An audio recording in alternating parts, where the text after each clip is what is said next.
Junezan edo da neska txiki bat, 2 urte zituenean minbiziak harrapatu zuen eta june egin zen. Juneren egoak azkenean sortu zen gure june june egin zarako edo guk esaten dugun bezala bere egoak edo gure tximeleta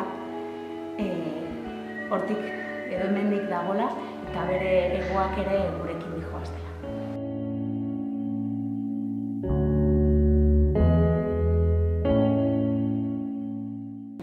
Guretzako da ore bat, opari bat.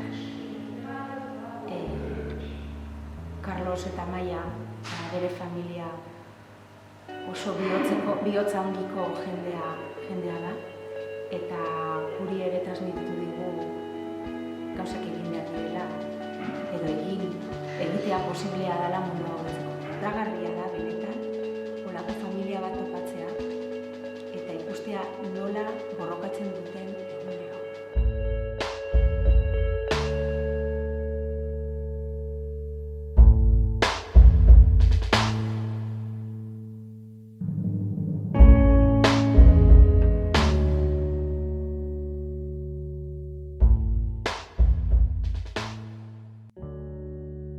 Juneren egoak familia osatzen dugunok jende asko gara, asko indar asko gara. Buru asko pensatzeko, esku asko egiteko, bihotz asko sentitzeko. Azkenean pertsona asko gea eta pertsona bakoitzak daukan, ez dakit nola esan, potentziala, altxorra, kapazitatea hor mahai gainean jartzea eta eskaintzea jendeai izugarria da. Eske da pasada bat ez dakit. Emozionantea da ere. Guk beti esaten dugun bezala, gure leloa da. Pertsona txiki askok, leku txikietan, gauza txikiak egiten mundu alda dezake. Eta egia da.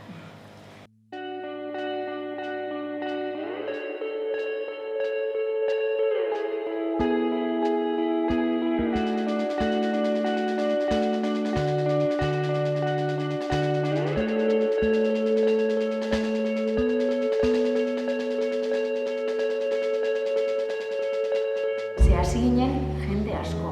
Juntan bakarrik geunden 9 pertsona, orain gaude 5. Baino voluntarioak, kanpotikan etortzen zen laguntza, izugarria izan zen. Nik beti esaten nuen, Madriden nola kontzertuetan jendeak, batek bere gura botatzen duela eta beste guztik dijoaztela hola mugitzen, nik horrela sentitzen nintzen.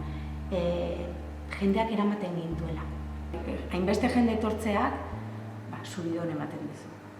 Eta subidon baino lehen esan dutena ere ardura.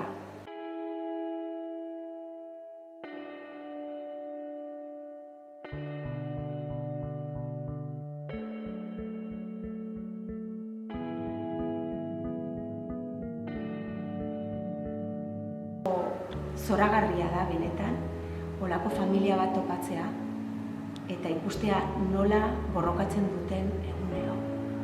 Nola altxatzen diran bere aurrei laguntzeko eta bizitza hobetzeko asmoarekin eta grinarekin. Eta horrekin indarra ematen dugu. Eta gero zer esan, aurren farreak, aurren mimitoak ez dakit nola esan. Eske, ez emozionante. Beste indar bat, Carlosek eta Maiak ere duten indarra. Jasotzen duguna, ematen dugun baino gehiago da. Askoz gehiago.